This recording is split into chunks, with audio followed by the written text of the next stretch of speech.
Alam mo ba? Tanong ko kay Kuya Angelo. Hindi siya sumagot. Naka-cross arm lang siya nung nakatingin sa akin. Alam mo, tama ba ko? Tanong ko ulit. Huminga ng malalim si Kuya at bahagya ng nagnod. Tang na. Kaya ba ayaw mo kong payagan na magpunta doon? That's not the point here. I don't care about your point. Sigaw ko dahilan para magsalubong ang kilay niya. Natatakot ako sa kanya pero mas natatakot akong malaman yung totoo. Kung paliwanag ko ang hinihingi mo, wala kang mapapala sa akin. Pero karapatan kong malaman. Tatay ko yun eh. Sabi ko at nagsimula na namang magunahan ang luha ko sa pagbagsak. I'm not the one who will explain it to you. Darating na si Tita Gianna dito bukas. Sa kanya mo na itanong yan. Tinignan ko si Kuya sa mga mata niya. Huwag mo siyang papuntahin dito. Ayoko siyang makita. Ayoko siyang makita. Masama na ang loob ko sa nalaman ko, wag na niyang gatungan pa. Jay, ayoko siyang makita. Sigaw ko at mabilis na tumakbo papunta sa kwarto ko. Nilock ko agad ang pinto pagkasara ko. Hindi ko na pinigilan pa yung luha ko. Sobrang sakit ng malaman na alam pa nila kung nasan yung papa ko, pero wala man lang silang sinabi sa akin. Abot kamay ko lang pala siya. Nilagyan ko ulit ng yelo yung ice bag na hawak ko. Aaminin ko, sobrang sakit pa rin ang suntok sa akin ni Kiefer. Hindi ko alam kung dahil matagal na akong hindi nakikipag-away o sadyang ibinuhos lang niya yung galit sa akin. Yung mga tingin niya, it's the same look when he punched because of Ella. What does it mean? Aris T. Kuya called me. I thought you'll keep an eye on her. Sorry. Pinaghiwa-hiwalay kami ng lugar. Your sorry won't change anything. Nagkita na sila. Inis na sabi niya sa akin. Tuesday, bakit ba hindi na lang niya hayaang magkita yung dalawa? Maswerte nga si JJ kung tutuusin. Her father is doing all the effort just to find and be with her. Unlike mine. Nage-effort siya ng makita ko para makahingi ng pera. Sometimes think it's better kung napatay na lang siya ni JJ noon. I know, it's a bad thing to think like that but no one can blame me. Yung phone ring in a short time and followed GOI text message. I thought it was Ella, so get my phone immediately. But I'm wrong. I delete the text message and shut down the phone. How did he know the phone number? Daig ko pa yung kriminal na tumatakas sa kulungan. Kasi naman, ayoko nga siya nang makita kaya binuhos ko na yung oras ko sa kakaisip kung paano ko makakatakas. Buwala. Ito ako ngayon at nakasakay sa bike. Papunta sa lugar na hindi ko alam. Dumaan kasi ako sa bintana sa likod ng bahay. Joke. Hinintay ko lang umalis si Kuya, tapos dumaan ako sa harap para kunin yung bike ko. Nakita ko ni Aris pero wala namang pakisakin ang isang yun. Galit din ako sa kanya. Alam din kasi niya. Pero kung tutuusin, quits lang kami. May alam akong hindi niya alam. Alam kong buhay si Percy. Pinagsabihan kasi ako nila Kiefer na wag muna ipaalam sa kanya. Hindi pa nga naman kasi kami sigurado sa balak ni Percy. Pero hanggang ngayon, inaabangan ko pa rin yung text or tawag niya.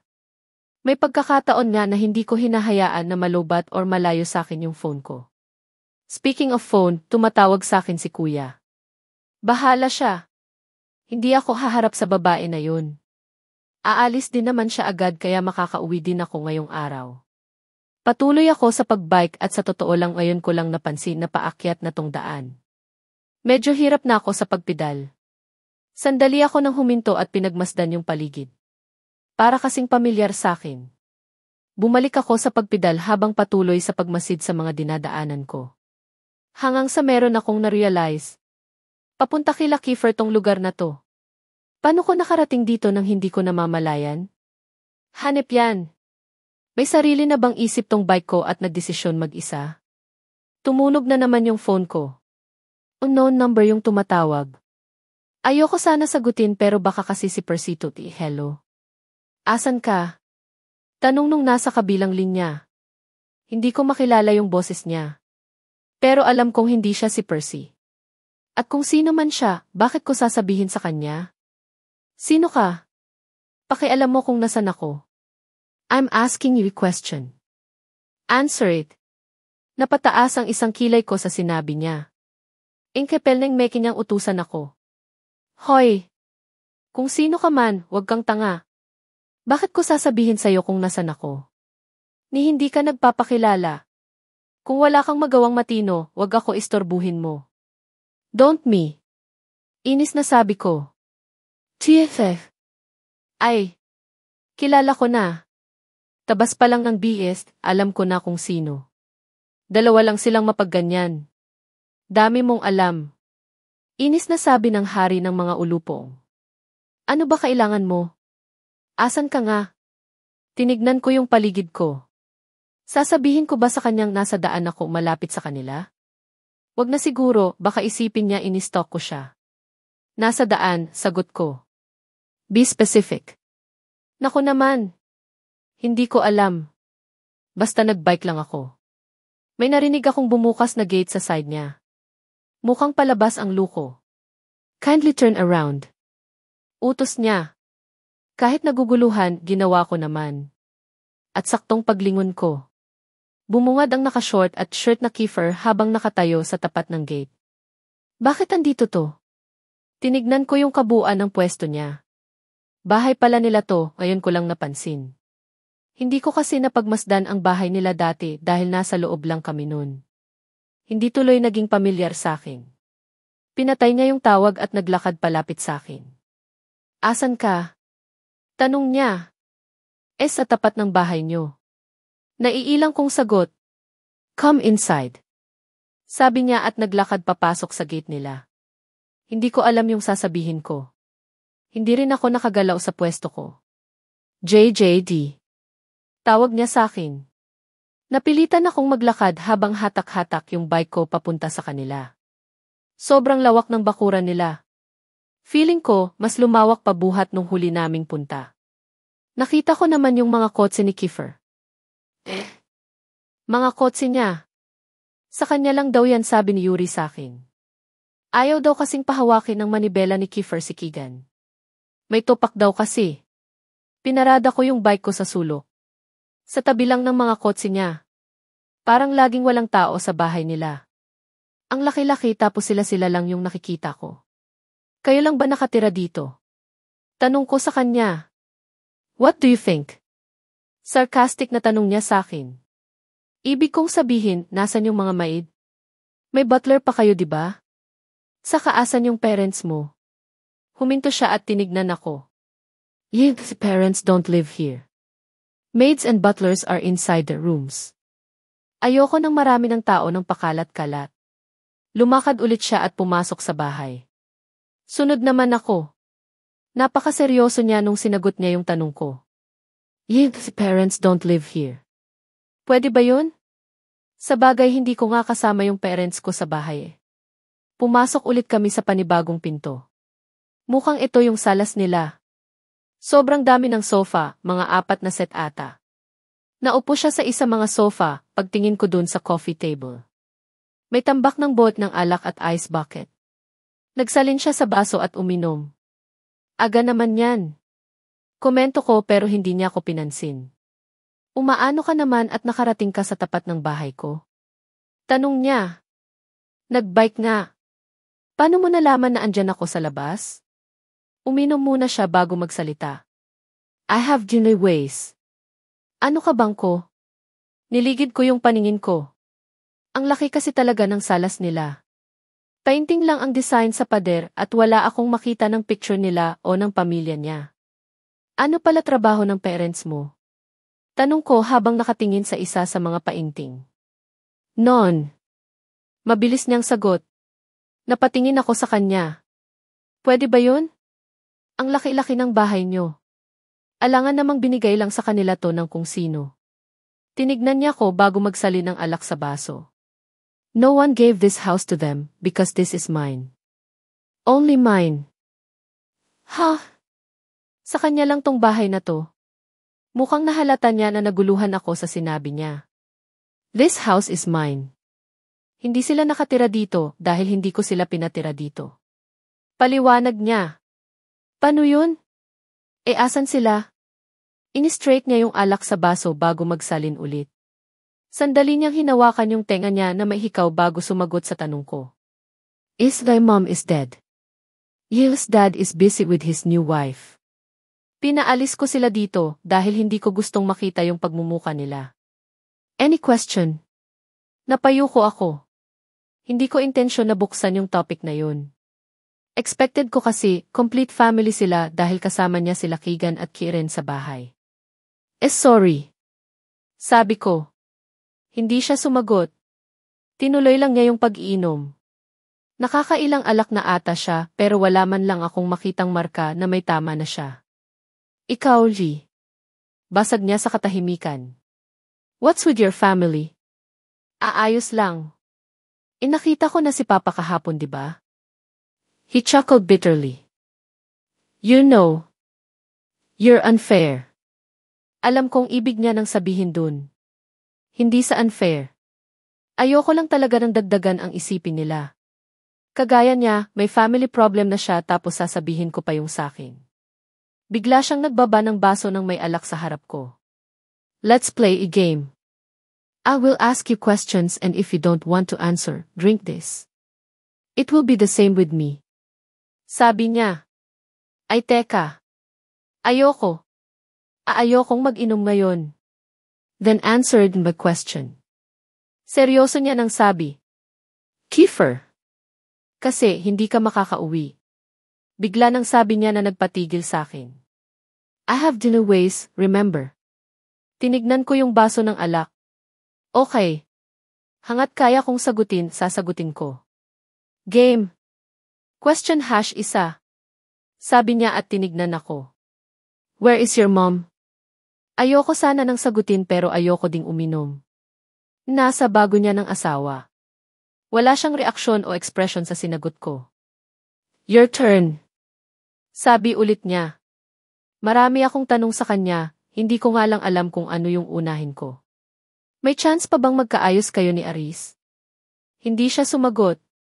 Agad niya nang kinuha yung baso at uminom. And my turn ni. Sabi niya. May chance pa bang magkaayos kayo ni Aris? Balik niyang tanong sakin. Meron nga ba? Hindi ko alam ang sagot at ang unfair din sakin kung sasagot ako sa kapareho ng tanong na binato ko sa kanya. Kinuha ko yung baso at tinungga. Putik. Ang sakit sa lalamunan. Gumuguhit hangang dibdib. Ano bang alak to? Ako naman. Sabi ko. Ano nang meron sa iring mo? Sandali niyang hinawakan yung hikaw niya bago sumagot. It was belong to Dinvay mom. Gusto ko pa sanang magtanong pero siya naman dapat muna. I remember the incident with Ram. How is that happen? Ayoko ng tanong na yan. Hindi ako sumagot kaya naman sinalinan ko yung baso at tinungga yung laman. Kailan mo pa sinuot yung hikaw na yan? Tanong ko. Nung akala naming namatay si Percy. I have no one to comfort me. So, went to her room and I saw these earrings. Pakiramdam ko kasama ko siya nung kinuha ko to so, choose to wear it. Paliwanag niya. Yung ramdam mong masakit pero masaya. Ganun siya, masakit na pag-usapan yung mom niya pero at the same time masaya siya. Ikaw, what's with your father? Tanong niya. Hindi ko siya nakasama. Sa picture ko lang siya nakita. Sabi lang nila lola, galit si mama kay papa kaya inilayo ako. Tapos nun, wala na akong alam sa kanya. Hanggang sa nakita natin siya kahapon. Sagot ko at nagpilit ng ngiti. Sinagot niya yung tanong ko sa nanay niya, ano naman kung sagutin ko yung tungkol sa papa ko. Nasaan yung kapares ng hikaw? Tumingin siya sa malayo at parang nag-isip. Pakiramdam ko na wala niya pero sabi niya sa nanay niya yun kaya ibig sabihin mahalaga sa kanya. Naibigay ko sa maling tao. Kay Ella ba? Gusto kong itanong yun. Pero ayaw na ayaw niyang pinag-uusapan si Ella. Para ng treasure yung pangalan niya at nagiging halimaw ang isang to sa galit. You! Ano yung totoong reason ng away niyo ni Aris? Tinignan ko yung baso ng alak. Ayoko nang uminom. Sobrang sakit sa lalamunan pero hindi ko alam yung isasagot sa tanong niya. Napilitan akong kuhanin yung baso at inumin yung laman. Tenjin! Sakit! Ikaw naman! Sino yung pinagbigyan mo ng kapares? Hindi siya sumagot. Uminom lang siya at nagsalin ulit. Pakiramdam ko si Ella nga yung pinagbigyan niya. Hi! What happened to that Cyrus guy? Bakit napasok sa usapan si Cyrus? Ayoko. At hindi ko din alam. Kahit parang tinatamaan na ako ng alak. Uminom pa rin ako para lang makaiwas sa tanong niya. Sa dami ng gusto kong itanong hindi ko na maalala kung ano-ano yun. Paano kayo nagkakilala nila Aris, Yuri at Percy? Suntukan. Inaway ko kasi si Yuri, naiinis ako sa pagmumuka niya. Tapos dumating si Percy to the rescue. Si Aris, naglalakad lang noon tapos nasuntok ni Percy. Pare-pareho kaming dinampot sa guidance. Kwento niya. Gusto kong matawa sa sinabi niya. Nakakatuwa kasi yung pagkikita nila. At mula sa suntukan, nabuo yung pagkakaibigan nila. Naging mabuti bang boyfriend sa'yo si Cyrus? Tanong niya. Napayuko ako. Ayokong siraan si Cyrus. Pero kasi, nung una. Pero nung nagtagal, hindi na. Mainitin din ulo niya, pikon at spoiled. Tinignan niya ako ng diretso at seryoso. Hindi ko mabasa kung nagagalit siya o ano. Ikaw naman, ni. Sandali akong nag-isip. Sino first girlfriend mo? Wait. Bakit yun yung tinanong ko? Si Freya. Mabilis niya ng sagot. Nanlaki yung mata ko sa sinabi niya. Si Freya. As in si Freya Hidalgo. Anak ng. Seryoso ka siya eh. Hindi makapaniwalang tanong ko. Hey. One question at a time. Sabi niya. It's Evie turn, si Cyrus lang ba naging boyfriend mo? Umiling ako. May first boyfriend ako pero bading na siya ngayon. Nakita ko siyang napangiti pero binawi din niya agad. Ako na. Bakit si Freya? What do you mean, bakit si Freya? Malamang nagustuhan ko siya. Kasi. Hindi lang ako makapaniwala na nagustuhan mo siya. Hindi pa ganyan itsura niya nun. It's Evie's turn to ask again. Talaga bang si David ang type mo? Bigla na lang ako natawa sa tanong niya. Naniwala din pala siya na si David talaga yung type ko. Hindi. Ha. Wala lang talaga akong maituro nun. Sagot ko, you lied to sin. Parang ganun na nga. Ako naman ulit. Sinong nagugustuhan mo ngayon? Tanong ko sa kanya. Umiwas siya ng tingin at agad na kinuha yung baso para inumin yung laman. Daya. Ikaw. Sinong nagugustuhan mo ngayon? Balik niya ng tanong sakin. Bakit ko sasabihin? Madaya siya, kaya kinuha ko yung baso at akmang iinumin pero hinawakan niya yung braso ko. Answer it, T. Utos niya. Ayoko, T. Sabi ko at agad na binawi yung braso ko para mainom yung laman ng baso. Arf. Parang hindi ko na kaya. T. Wala kang magagawa. Madaya ka kasing hari ng mga ulupong. Bakit parang umiikot yung paningin ko? Ako naman yung magtatanong. Mahal mo pa ba si Ella? Dire-diretsong tanong ko. Hala. Nawala ata yung filter ng bibig ko at kusa na lang lumabas yung tanong na yun. Mabilis na kinuha ni Kiefer yung baso pero mas mabilis akong kumilos. Inagaw ko sa kanya yung baso at tinignan siya. Ayokong sagutin. Sabi niya. Nakipagtitigan siya sa akin ng matagal. Para bang nakikiusap siya na wag na akong magtanong pa ng tungkol kay Ella. Bigla na lang siyang tumingin sa ibang direksyon. Parang may kung anong tumusok sa puso ko. Unti-unti ko binaba yung baso sa harap niya. Kinuha niya yun at ininom. One last question ni. Sabi niya sa akin pero parang ayoko ng laro na to, do you like Yuri? Ano daw? Si Yuri naman ngayon. Kanina si Cyrus. Lasing na yata tong si Kiefer. Ewan ko di. Walang gana kong sagot. Siguro. Mabait kasi si Yuri sa akin. Tapos masipag pang mag-aral. Diba? How about me, do you like me? Tanong niya. Ha? Di ba dapat ako naman yung magtatanong? Ako nga ba? Hindi ko na maalala. Nahihilo na kasi ako. Ewan ko. Naiinis kasi ako sa'yo. Hindi kita maintindihan. Parang kang may sapi o kaya saltik, ang lakas ng tupak mo. Sabi ko sa kanya. Bahagya siyang tumawa. Para bang natuwa pa siya sa komento ko kahit sa totoo lang insulto dapat yun. Baliw na siya. Kagaya niyan. Tinatawanan mo yung insulto ko sa'yo. Kumag ka talaga eh. Manang-mana sa'yo yung mga luko. Ikaw talaga yung hari nila. Hari ng AZ ulupong. Excuse me. Did you just call me hari ng mga ulupong? Tanong niya na may halong inis. Sinabi ko ba yun? Wala akong maisip na palusot. Baka magalit na naman sa'kin tong luko na to, sumasakit pa naman yung ulo ko.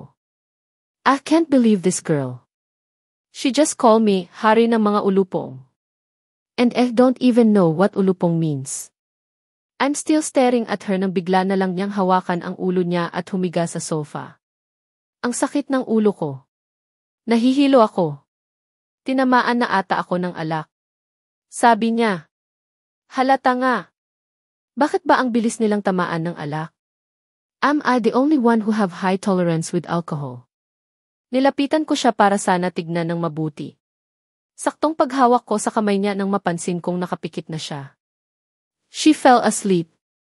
I shake her a bit, but she's not moving. I chuckled from what happened.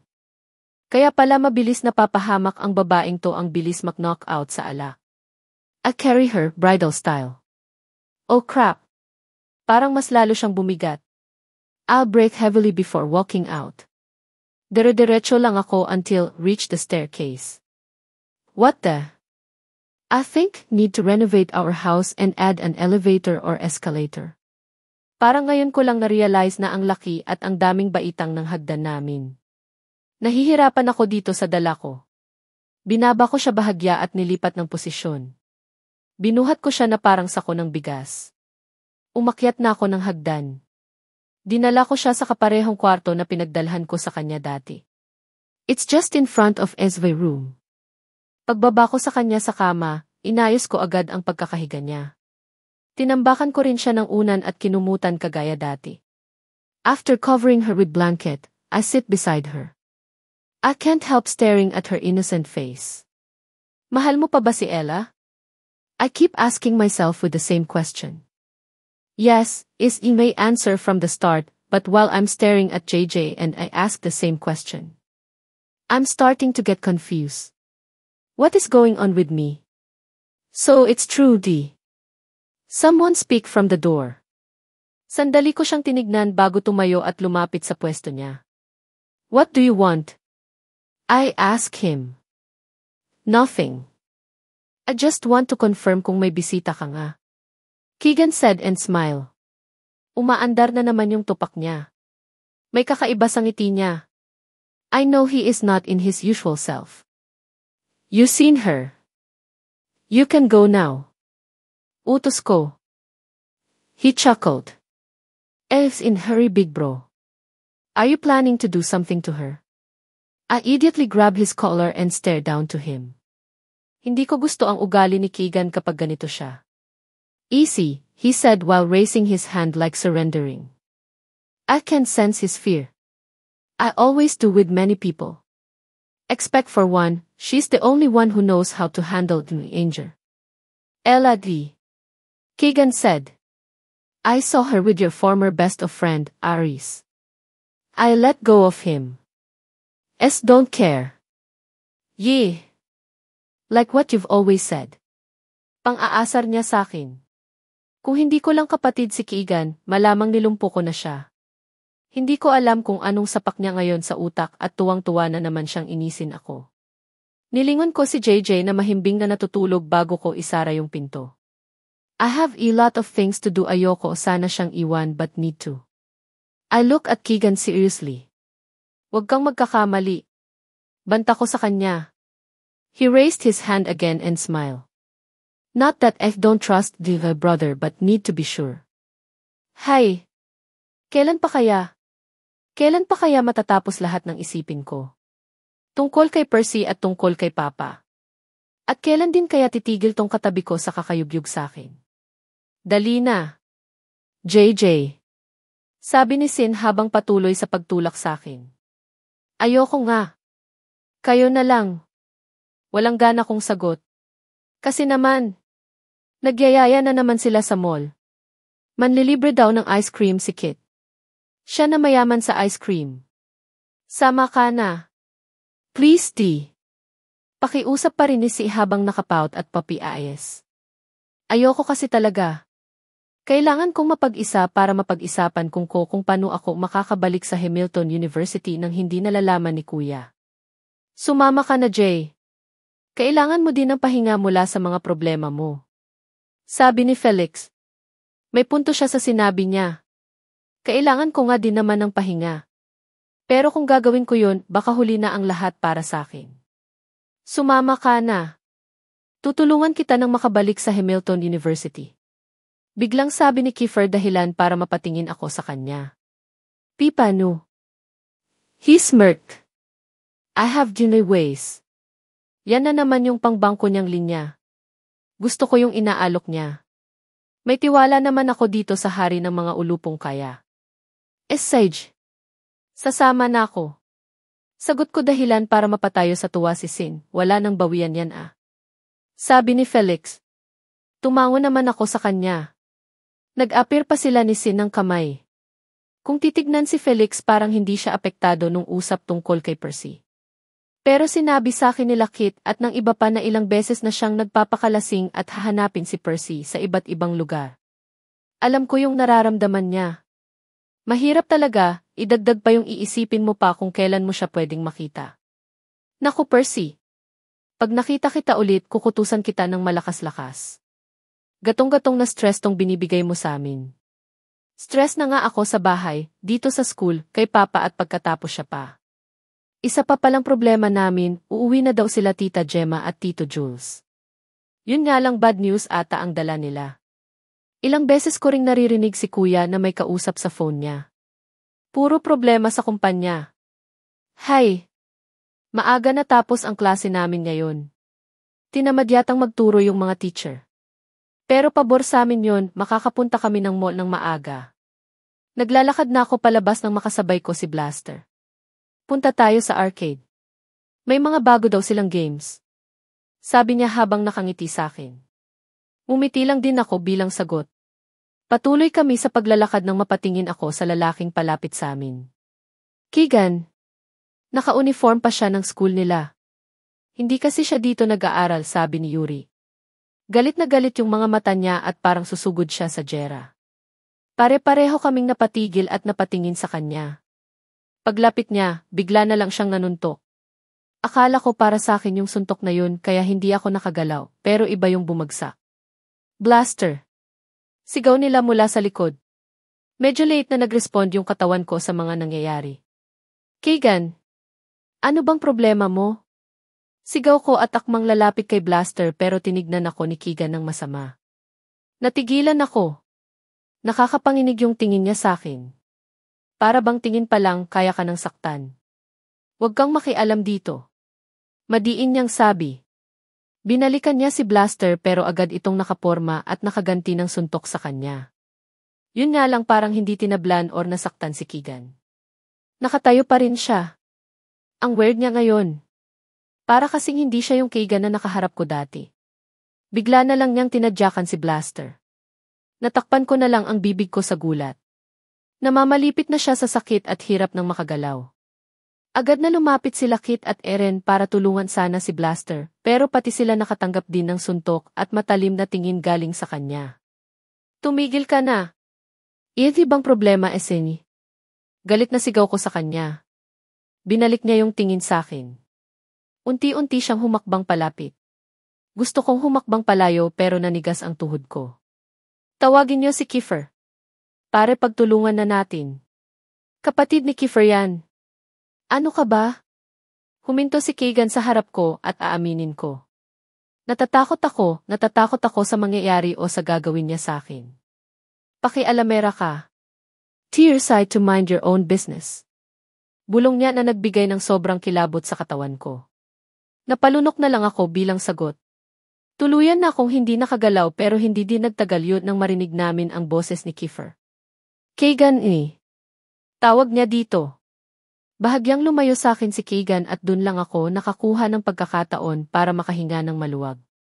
Agad akong inalalayan nila Sin, ayos ka lang. Bulong niya sa akin. Nagnod naman ako agad. Tinignan ko si Kiefer na nakikipagpalitan ng titig kay Keegan. Explain ni. Mahinahong sabi niya sa kapatid. I have nothing to explain to you. Matigas na sagot na Keegan. Nagsalubong ang kilay ni Kiefer at aaminin ko may kung ano sa presensya ni Kiefer na nagbibigay ng panibagong kilabot sa sakin. Explain. Ulit ni Kiefer pero hindi kagaya kanina na mahinahon. May diin sa boses niya na parang naguutos. Nakakatakot si Kiefer. Hindi sumagot si Keegan pero agad niyang nilapitan ang namamalipit sa sakit na si Blaster. Hinawakan niya sa kwelyo at akmang susuntukin. Keegan! Sigaw ni Kiefer na napatigil sa aming lahat. Damn it bro! I want to teach this Blaster a lesson. Ayaw niyang layuan ang girlfriend ko. Inis na paliwanag niya. Ikaw ang dapat lumayo sa kanya. Baliw ka.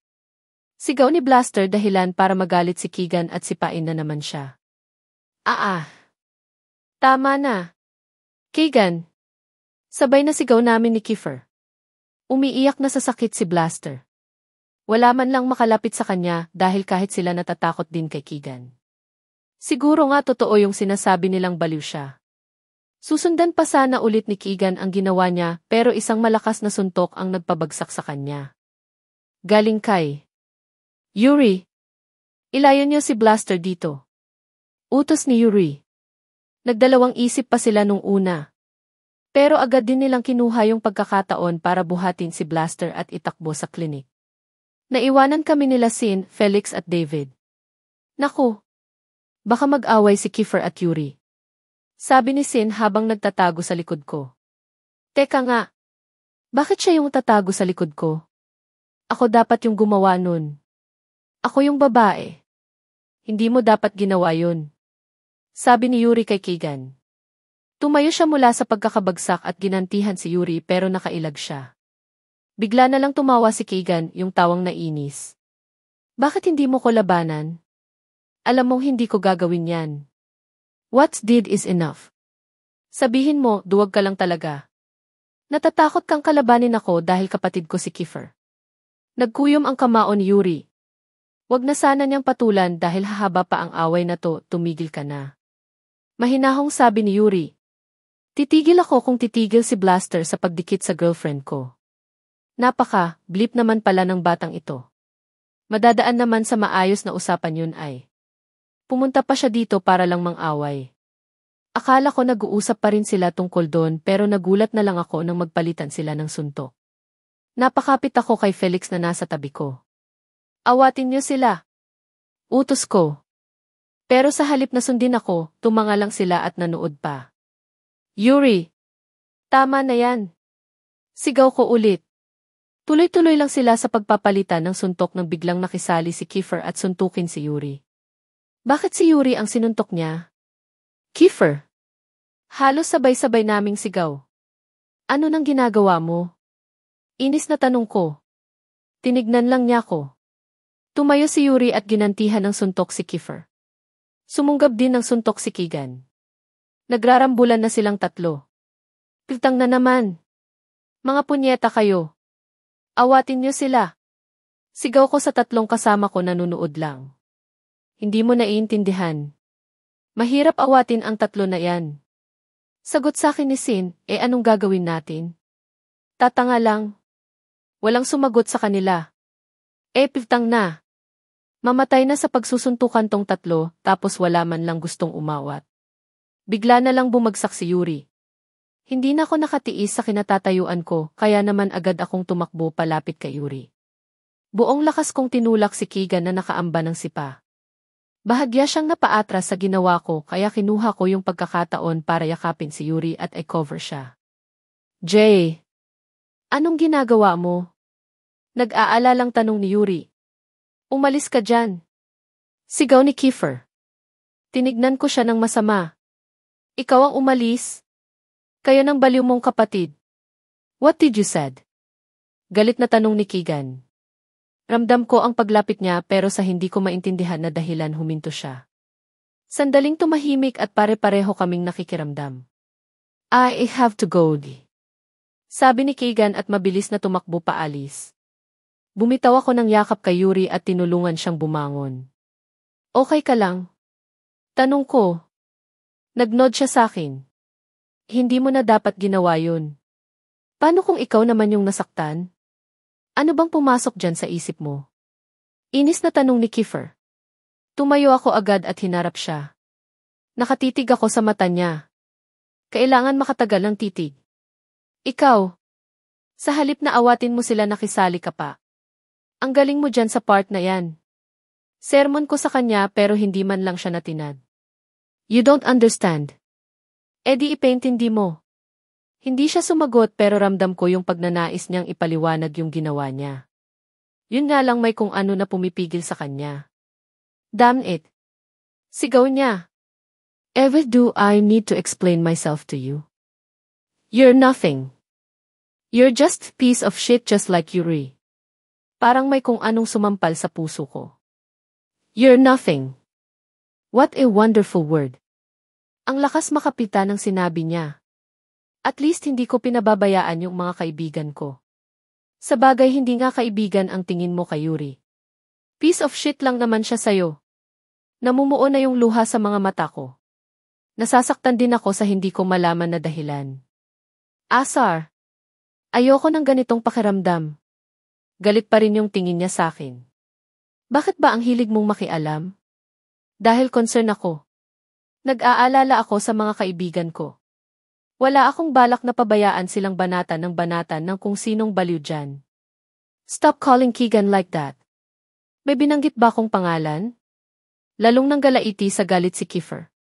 Natatakot ako sa kanya pero nananaig yung nararamdaman kong sakit at galit sa mga pinagsasasabi niya. You don't know what Keegan is being through. You don't have the right to judge and call him crazy. Bago mo ko sermunan sana inawat mo muna siya kanina. Hindi yung nanood ka lang na banatan niya si Blaster. Tapos kapag nasaktan siya ikaw tong galit na galit. Bakit kakampihan mo ba ako kung banatan ako ni Aris? Lalo na kung si Aris ang mali. Huwag mo kong tatanungin ng ganyan. Hindi ako bias na kagaya mo, Jay. Tawag sa akin ni Yuri. Tinignan ko siya. Kasalukuyan siyang inaalalayan ni David at Felix. Mukhang hindi maganda yung lagay niya. Mas kailangan naming unahin ang kalagayan ni Yuri ngayon, kesa makipagtalo sa kumag na to tinignan ko muna ng masama tong kaaway ko, bago maglakad palapit sa kanila. Tara sa clinic. Sorry for what Kiefer said before. Sabi ni Yuri habang inaabot sa akin ang isang baso ng puno ng ice cream. You have nothing to apologize. Si Kiefer yung may kasalanan. Saka sinabihan kanyang piece of shit. Sagot ko bago sumubo ng ice cream. Ganun lang talaga magsalita yun kapag mixed emotion. Singit ni Sin habang kumukuha ng ice cream sa baso ko. Aba, pasimple pa siya. Hoy, akin to. Sabi ko habang nilalayo yung ice cream sa kanya. Palit tayo. Mas masarap yung flavor nung sayo. Tinignan ko yung baso niya. Wala naman laman. Paano pa kami magpapalit? Wala namang laman yung baso mo. Agad siyang humiti habang hinihimas ang batok. Kala niya siguro hindi ko mapapansin. Waste to men. Waste. Nga no. Hingi na lang ulit ako kay Kit. Sabi niya at lumakad palapit kay Kit. Tinuloy talaga namin yung pagpunta sa mall. Except kay Blaster na hinatid na nila pa uwi. Kailangan niyang magpahinga. Sabi ni Sin, matagal na daw yung away ni Keegan at Blaster. Best friend daw kasi niya yung girlfriend ni Keegan. Siyempre concern pa rin tong isa, kaya hindi niya malayuan lalo na't aware si Blas sa ugali nitong kapatid ng hari ng mga ulupong. Sa totoo lang wala akong gana makialam sa usap nila. Dahil na rin siguro sa mga nangyari o dahil involved si Kiefer Kumag. Hay iwan. Tama si C. Ganun lang talaga si Kiefer. Especially that you make him feel guilty. Paliwanag ni Yuri. Taka ko siyang tinignan. Ginawa ko yun? For me. Yes, you did. Ginawa ko nga. Hindi naman yun yung intention ko. Ano ba yan? Sobra-sobra kasi yung inis ko kanina. Sinabihan pa akong piece of shit. Kasi abnormal siya eh. Katwiran ko. I understand, Kiefer. Mali din kasi ako na pinatulan ko pa si Keegan. Sabi ni Yuri at dinikit sa mukha niya yung ice bag na puno ng yelo. Bakit ba ang bait nitong si Yuri? Siya na yung mapagtulungan, siya pa yung umiintindi. Bakit ganyan ka? Tanong ko na pinagtakhan niya. Anong bakit ganyan ka? Ang bait mo kasi. Nakakainis. Ayaw mo kong maging mabait. Umiling ako agad. Hindi ganun. Ang ibig kong sabihin, masyado kang mabait. Yung mga ganyan madaling masamantala. Bahagya siyang natawa. Kala ko gusto mo kong bumalik sa dati. Hindi no. Mas gusto ko kapag nagpapakatotoo ka. So, gusto mo ko? Pang-aasar ni Yuri sa akin dahilan para mag-init na naman yung pisngi ko. Sumubo na lang ako ng ice cream at umiwas ng tingin. Kainis kasi tong Yuri na to, bigla-bigla na lang ako ng papakiligin. Shiteru. Sabi niya. Ha? Tanong ko pero umiling lang siya habang nakangiti. Tignan mo tong mokong na to, gumagamit na naman ng ibang language. Back to our topic. Hindi ako mabait. I just know what Kiefer been through. He already lost one of his family member. Kaya ganun na lang ang pagpapahalaga niya kay Keegan. Paliwanag niya pa. Kaya sa halip na awatin niya, tinulungan pa niya. Nagnod siya sa akin. Maybe. I'm not sure. TFF. Abnormal lang kamo talaga siya. Inis na sabi ko at sumubo ng ice cream. Patuloy ako sa pagkain nang marinig ko si Lakit na nagsasalita. Napatingin ako sa kanila. Naku. Ayan na yung hari ng mga ulupong. Tumalikod ako agad at hinarap si Yuri. Nakakabadrip yung pagmumuka niya. Sana hindi na siya nagpunta dito. Yuri T. Tawag ni Kiefer. Hey. Kamusta si Keegan? Tanong ni Yuri. Umalis ako sa pwesto ko at lumipat. Nakapagitna kasi ako sa kanila.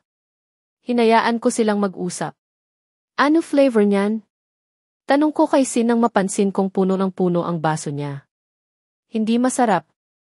Ha? Flavor, tinatanong ko. Lakong pakisalasa. Napaghahalata yung madamot eh. Ang layo ng tanong ko sa sagot niya. Sans Rival sa Cayube, tapos Rocky Road at Vanilla. Natatawang sagot niya sa akin. Hindi sakit ng tiyan ang hanap nitong bata na to, good luck na lang sa banyong tatakbuhan niya mamaya. Patikim nga. Sabi ko at akmang kukuha pero ang damot talaga ng walang hiya.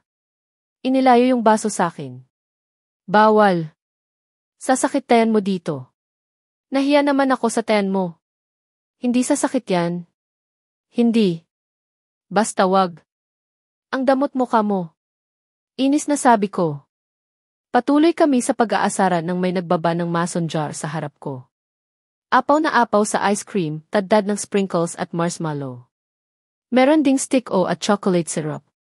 Sarap. Gusto kong kuhanin at lantakan agad yun pero tinignan ko muna kung sinong naglapag nun sa harap ko. Isi. Ayoko na pala. Naupo siya sa tabi ko at mukhang hinihintay niya yung sasabihin ko. Pero hindi ko siya hinarap. Nagpatuloy ako sa pangulit kay Sin, ayokong Bawal mamigay. Masama. Pagpipilit ni Si. Aba. Napakatindi ng batang tuminsan ka ng bisitin sa kadamutan niya. Tinignan ko siya ng masama. Masasalita pa sana ko pero biglang nilapit ni Si yung mason jar sa harap ko. Meron ka na oh. Huwag ka nang mang-agaw. Sabi niya ay bigla na lang umalis. Tenjin. Pilit kong iniiwasan yung ice cream sa harap ko. Halos magmakaawa na yung dila ko sa akin para lang matikman yung ice cream. Tiis-tiis muna. Kainin mo na. Matutunaw na yan. Sabi nung kumag sa tabi ko. Inirapan ko lang siya bilang sagot. Kala niya madadaan niya ako sa ganyan. Okay. What do you want? Tanong niya. Tinignan ko siya habang naniningkit yung mata ko. Feeling chinita ako. Say the magic word. Sabi ko. Not gonna happen. Islang niyang sagot. Tignan mo tong peste na to. Ayaw talaga niyang mag-sorry. Pwes, alisin mo yan sa harap ko. Mataray kong utos. Sure ka? Sayang to. Yung chocolate syrup na humahalo sa ice cream. Yung sprinkles na nagbibigay kulay. Yung stick-on na kumakaway sayo at yung marshmallow na puting-puti. Yung ice cream na, punyeta. Akin na yan. Sigaw ko sabay agaw nung mason jar. Hindi na ako nakatiis. Putya kasi. Kita ko yung ice cream sa harap ko. Tapos parang ewan pang dinidescribe nitong kumagnato sa akin yung pagkain. Sunod-sunod ang subo ko. Natutunaw na kasi. Napatigil lang ako nang mapansin ko yung hari ng ulupong na nakatitig sa akin. Bakit? Tanong ko. Profanity. Ay shit. Nawala sa isip ko yung usapan namin. Kasi naman, kasalanan naman niya kung bakit ako nagmura. Hindi naman ikaw yung minura ko Depensa ko. Still an offensive word. Sagot niya habang unti-unti ang nilalapit ang muka niya sa akin. Teka. Hindi ko naman sadya.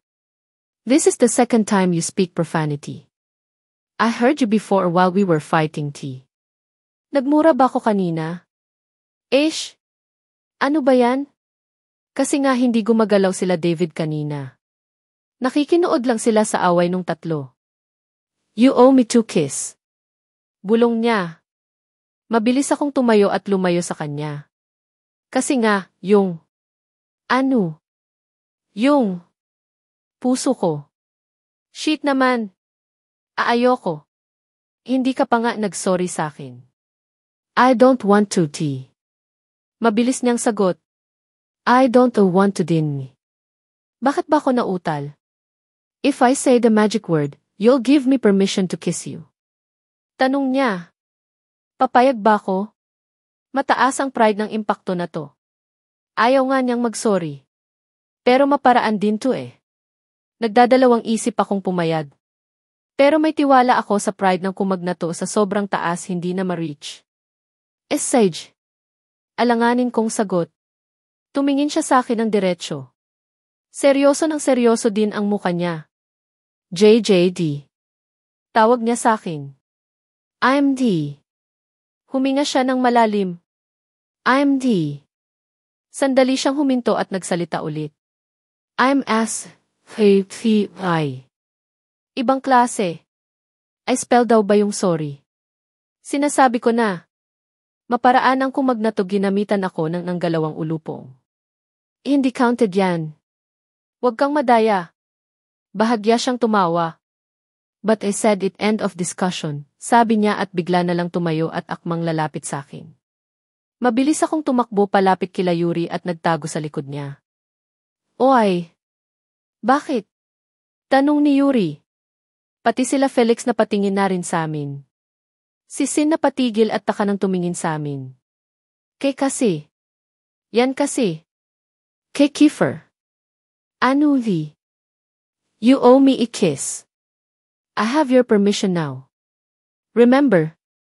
Sabi ni Kiefer. Hoy! Mandurugas ka. Hindi mo naman sinabi ng maayos. Sigaw ko. Ano bang nangyayari? Tanong ni David. Naglapitan na rin yung iba sa amin. Naguguluhan sa ginagawa namin itong hari ng mga ulupong. Ito kasi Turo ko kay Kiefer. Magpapaliwanag pa lang sana ako pero bigla na lang akong hinatak ni Kiefer palapit sa kanya. Niyakap agad ako ng isang braso niya sa baywang. I got you now. Hindi pwede. Pilit ko siyang tinulak palayo. Pero walang saysay yun. Ano ba? Sigaw ko. Hindi siya nagsalita. Bigla na lang niyang hinawakan ang isang kamay ko. At bago pa ako makasigaw. Putik! Isang halik ang binigay niya sa akin. Witwiw. Tamis. Dinaig yung ice cream natin sa sweetness. Idol ko na si Kiefer. Humiwalay siya sa akin kaya nakakuha ako ng pagkakataon na makahinga. Pero hindi pa rin ako makagalaw. May kung ano ring nangyayari sa puso ko. 1. Bulong ni Kiefer. Teka, hindi ko nasabi yung gusto kong sabihin. Hinalikan na naman niya ako. Sandali lang din yun kagaya ng nauna. Pero para akong binuhusan ng malamig na tubig. 2. Sabi niya at binitiwan ako ng tuluyan. Naghabol muna ako ng hangin dahil feeling ko naubos ang oxygen sa katawan ko. Nagmahimasmasan, agad kong tinignan ng masama ang walang hiya. Punyemas kang impakto ka. Sigaw ko. Bigla na lang siyang ngumiti. Profanity. Takte naman. Dumating na sila mama. Aware na kami sa balita nila. Hindi na nakabawi yung company namin sa Guam at napilitan na silang ibenta yun. Ano nang balak? I asked them. No one dared to answer. Even Dad, Tito Jules, who have more experience on working in a company, can't even answer. I don't know, G. Kuya Angelo start. Pati company natin sa Singapore nagkakaproblema na. Shit! Ano na lang mangyayari sa amin ito? Saan na kami pupulutin? How about our partnership with Dance Korea? Dad asked. They're backing out. Mabilis na sagot ni Kuya. We're doomed. Narinig kong bumukas ang gate. Dumating na si JJ. Nakangiti pa siyang pumasok. Hi, Jay. Mom greeted her and smiled. Andito na kayo. Welcome home. Sabi ni JJ at yumakap kay Mom. Ginabi ka yata. Nakipag-date ka no? Pag-aasar ni Dad. I know they are all trying to light up the mood. Ayaw din nilang ipaalam kay JJ yung mga nangyayari. Hindi po. Nagpatulong lang sa akin si Yuri. Kaya lang na-flat po yung gulong ng kotse niya, kaya natagalan kami. Paliwanag niya. Suddenly, Kuya Angelo's expression changed. Like he just realized something. JD. Tawag niya kay JJ.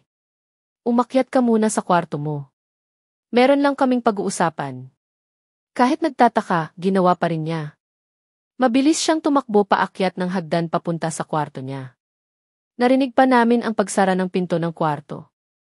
Is there a problem, Kuya? I asked. The Hanamichis. They offered business deal before. Paliwanag niya. But it involved JJ. I knew that moment what he's talking about. Kung ano mang binabalak ni Kuya, hindi ko yun gusto. Oh ha! Dami kong chocolate. Umuwi na kasi sila Tita Gemma and Tito Jules. Siyempre may pasalubong ako. May mga bago ding gamit, kagaya ng sapatos at damit. Pero chocolate lang talaga yung gusto ko. Pagpasok ko sa room. Bumungad sa akin si Sin. Alam niya kasi na may balikbayan sa bahay, kaya hindi mawawala yung chocolate. Parang ang sarap ng chocolate ngayon. Parinig niya. Tinakpan ko yung tenga ko at agad na naglakad palapit sa pwesto ko. Pero hindi ako tinantanan ng luko. Lalo yung galing Guam. Malakas niyang sabi. Pag-upo ko sa pwesto ko, tinignan ko siya ng masama. Inaagaw niya kasi yung atensyon nung iba. Mamigay ka. Damot mo ah. Sabi niya sa akin. Ay wow! Kahiya sa'yo ah. Kahiya dun sa hindi namigay ng ice cream. Umiti naman ang luko sabay lapit sa akin. Bigla na lang niyang hinablot yung bag ko at pilit binuksan. Hoy! Sigaw ko pero agad na lumayo ang luko at kinuha yung isang pack ng chocolate. Pagkakamali nga lang niya, nakita ng mga kapwa niya ulupong yun kaya ayun, nagkagulo na. Hoy! Change ako dun white. Mamigay ka. Pahingi naman. Nagtakbuhan na sila sa labas dahil agad na tinakas ni Sin yung hawak niyang chocolate. Naiwan yung bag ko sa ibabaw ng table. Magdamot factor. Kinuha ko na lang yung bag ko at bumalik na sa pwesto ko. Andun na si Yuri na nagpakakabisi sa pag-aaral. At wag ka. Maaga ang hari ng mga ulupong. Good morning. Bati ko kay Yuri. Ninisian lang niya ako at bumalik sa ginagawa. Ay Dedma. Napatingin ako sa kabilang side ko kung saan nakapwesto yung hari. Hindi ko alam kung babatiin ko siya. Pero wag na lang siguro. Inirapan na niya ko eh. Ang talim-talim iirap ng walang hiya ng to dinaig pa yung babae. Tinignan ko yung bag ko. Nagtabi na kasi ako ng chocolate para dito sa dalawang to, Yurid. Tawag ko sa kanya sabay abot ng chocolate. Para sa'yo. Nag-alangan pa siyang tanggapin nung una. Pero kinuha din niya. Thank you. Napansin ko si Kiefer na nakatingin sa akin. Para bang hinihintay niya akong bibigyan ko din siya. Tinignan ko yung bag ko. Naiinis talaga akong bigyan siya. Kasi nga. Pero hindi rin ako nakatiis. Kinuha ko yung chocolate at inabot sa kanya nang hindi siya tinitignan. Oh. Sabi ko. Kinuha naman niya yun. Wala nga lang akong narinig na pasasalamat. Pero okay lang, alam ko namang masyado nang mataas ang pride nito, thank you. Nanlaki yung mata ko sa narinig ko. Nagpasalamat ang kumag. Agad kong hinarap si Yuri. Samahan mo ko sa simbahan mamaya. Sabi ko. Ha? Bakit? Tanong ni Yuri na mukhang nabigla sa akin. Magpapamisa ako. Nagpasalamat si Kiefer sa akin. Bigla na lang natawa si Yuri. Akala siguro niya nag-joke ako. Pero seryoso ako, minsan ko lang marinig ng magsalita ng ganyan ang luko. Seryoso ako, Yuri. Pagpipilit ko sa kanya. Ha ha ha ha. Alam ko. Para kasing shock na shock ka sa narinig mo. Ay shock talaga ko. Ha ha ha ha. Lalong lumakas ang tawa niya. Ang lakas din ng tama nitong si Yuri. Ang cute mo, Jay. Biglang sabi ni Yuri dahilan para mag-init ang pisngi ko. Bakit ganito? Hindi na ako sanay sa mga compliments ni Yuri. Hindi ko maiwasan na hindi mahiya. Bahala ka nga dyan. Sabi ko at umiwas na ng tingin sa kanya. Kainis tong Yuri na to. Biglang pumasok si Sin ng room. Marumi yung damit niya. Mukhang dinagsa ng mga ulupong. Nakasibangot siyang lumapit sa akin. Kinuyog nila ko. Sumbong niya. Mukhang hindi rin siya nakakuha ng chocolate. Kawawa naman ang bata. Kinuha ko yung bag ko at hinalungkat yung laman. Meron pa akong natitirang chocolate na para sana sa akin. Pero ibibigay ko na lang sa kanya. Oh, sayo na lang. Sabi ko sabay abot ng chocolate. Agad namang humiti si Sin sa akin bago kuhanin yung inaabot ko. Salamat. Buong galak niyang pasasalamat. Dumating na si Sir Alvin kaya naman nagsiayos na kami ng upo. Tinabi na rin ni Yuri yung mga hindi niya kailangan sa klase ni Sir. May gagawin ka ba mamaya? Tanong sa akin ni Yuri. Wala naman. Bakit? Aayain lang sana kita. Nahihiya niya nang sabi habang hinihimas ang batok niya. Inaaya niya ba akong makipag-date? Saan naman? Sa cafe malapit sa village niyo. Sagot niya sa akin. Bukas na ba yun? Huling punta ko doon, sarado sila for renovation. Pero okay lang, miss ko na rin kumain dun. Nami-miss ko na din yung mga pagkain nila. CJ. Sagot ko sabay ngiti. Binalik ko na yung tingin ko sa harap. Study mode on muna ang drama ko. Tahimik kaming nagkikinig kay Sir, nang bigla na lang tumayo si Mayo at sinuntok si Eren. Sa sobrang gulat, walang nakagalaw sa amin. Kahit si Sir na bigla din, gago ka. Sigaw ni Mayo. Hindi sumagot si Eren pero agad siyang bumwelo ng suntok kay Mayo. Tuluyan na silang nag-away. Kay Eren ako. Kay Mayo. 500. 1,000, tignan mo trabaho nitong mga to. Sa halip na awatin pinagpustahan pa. Kung awatin nyo kaya. Sigaw ko. Si Sir Alvin lang tanging lumapit para awatin sila. Tama din, Revenen. Sigaw ni Sir habang nasa gitna nila Eren at Mayo. Gusto niyo bang ipadala ko kayo sa guidance? Walang sumagot pero matalim pa rin ang mga titig nila sa isa't isa. Hindi ko naman napansin na nag-uusap sila. Tapos bigla-bigla na lang magsusuntukan. Ano nang problema nitong dalawa na to? Ekles Mariano. Tawag sa akin ni Sir. Pakihatid naman si Eren sa klinik. Nagnod lang ako at lumapit kay Eren. Hinawakan ko siya sa braso para igayak papunta sa klinik. Yun nga lang hindi siya gumagalaw. Masama pa rin ang tingin niya kay Mayo. Tara na, T. Bulong ko pero hindi pa rin siya gumagalaw kaya naman binatak ko siya sa patilya. Masakit. Jay. Sigaw habang hinahatak ko siya papunta sa klinik. Paglabas namin ng room binitiwan ko na siya. Tinignan niya ako ng masama pero tinumbasan ko yun. Hindi mo naman kailangang mambatak ng patilya. Inis na sabi niya habang hinihimas ang patilya. Hindi ka kasi nakikinig. Ano bang nangyari? Bakit ka inupakan ni Mayo? Ewan ko sa kanya. Bading naman siya sumuntok. Mayabang niyang sagot sakin. Napailing na lang ako. Magkakasundo naman sila dati. Imposibleng hindi niya alam. Baka naman may ginawa kang hindi niya nagustuhan. Tanong ko. Ewan. Dami kong ginawa ng kalokohan. Hindi ko alam kung alin dun kinagalit niya. Isipin mo kaya. Naku. Bahala siya sa buhay niya. Malakas na kutos ang binigay ko sa kanya. Lalo lang hahaba yung away nila kung ganyan siya. Aw. Sakit ti. Bulong niya. Isipin mo kasi tapos mag-sorry ka. Ay ayoko. Mabilis niyang tanggi. Bakit ba? Siya na una. Manang-mana sa hari ng mga ulupong tong mga to katataas ng pride, matira matigas loob. Patuloy kami sa pagtatalo hanggang sa makarating kami sa klinik. Agad namang inasikaso ng nurse si Erin. Habang sinusuri siya inabot niya sa akin yung cellphone niya. Pahawak muna di. Sabi niya bago sumunod sa nurse. Kinuha ko naman yun at naupo muna sa waiting area sa labas lang ng klinik. Medyo matagal sila at hindi ko maiwasan na hindi mainip. Dala ng pagkaburyong, binuksan ko yung cellphone ni Erin. Kiyakhe. Walang password. Tinignan ko yung mga games niya pero wala naman akong nagustuhan. Binuksan ko din gallery niya at nakita ko dun yung mga picture nila ng mukhang nag-iinuman. Nakawaki pa si Erin habang naka-peace sign naman si Josh.